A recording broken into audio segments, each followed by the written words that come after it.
वफादार कुत्ते की कहानी। रानू नाम की एक लड़की 7वीं कक्षा में पढ़ती थी। रानू बहुत ही होशियार थी।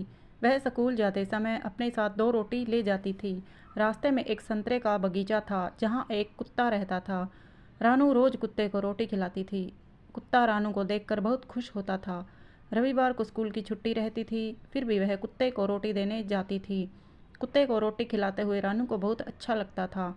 दोनों बहुत अच्छे दोस्त बन गए थे। कुत्ता भी वफादार था, अपना फ़र्ज़ निभाता था। एक दिन टीचर ने होमवर्क के साथ ही सभी को 2 कहानियाँ याद करने के लिए कक्षा में अपनी अपनी कहानी प्रस्तुत करने को कहा। छुट्टी होने के बाद सभी अपने घर चले गए।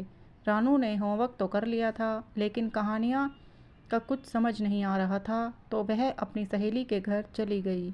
दोनों ने मिलकर कहानियाँ याद कर ली और रानू वापस अपने घर आने लगी। तभी सहेली ने रानू से कहा, अंधेरा बहुत हो गया है, तुम्हें डर लगेगा, यहीं सो जाओ, मेरे घर सुबह चली जाना। रानू ने मना कर दिया। सहेली के बहुत समझाने पर भी नहीं मानी और उसी वक्त अपने घर चल पड़ी। रास्ते में अकेली जा रही थी, तभी रास्ते में कुछ लड़कों ने रानू को घेर लिया। रानू घबरा गई और ज़ोर से चिल्लाने लगी, लेकिन किसी ने भी उसकी सहायता नहीं की। उसके चिल्लाने की आवाज़ उस कुत्ते को सुनाई दी, जो रानू का बहुत अच्छा दोस्त है, जिसे रानू रोज़ रोटी खिलाती थी। कुत्ता आवाज़ सुनकर समझ गया कि आवाज़ तो रानू की है, ज़रूर किसी मुसीबत में होगी।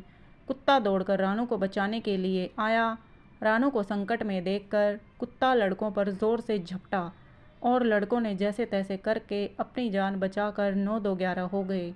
कुत्ता रानू को घर छोड़ने आया और वापस जाने लगा। तभी रानू ने आवाज़ लगाई और कुत्ते को अंदर बुलाकर रोटी खिलाई और रानू ने अपने वफादार दोस्त को धन्यवाद दिया।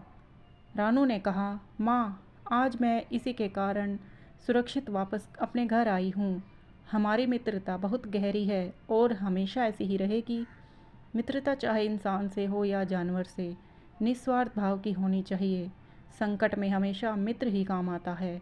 रानू की 2 रोटी की मित्रता ने आज उसकी जान बचाई और उसी ने रानू को सुरक्षित घर पहुंचाया। फ्रेंड्स, क्या आप भी पेट से प्यार करते हैं? हमें कमेंट करके ज़रूर बताइए और कहानी को लाइक, शेयर और चैनल को सब्सक्राइब ज़रूर कर लें। धन्यवाद।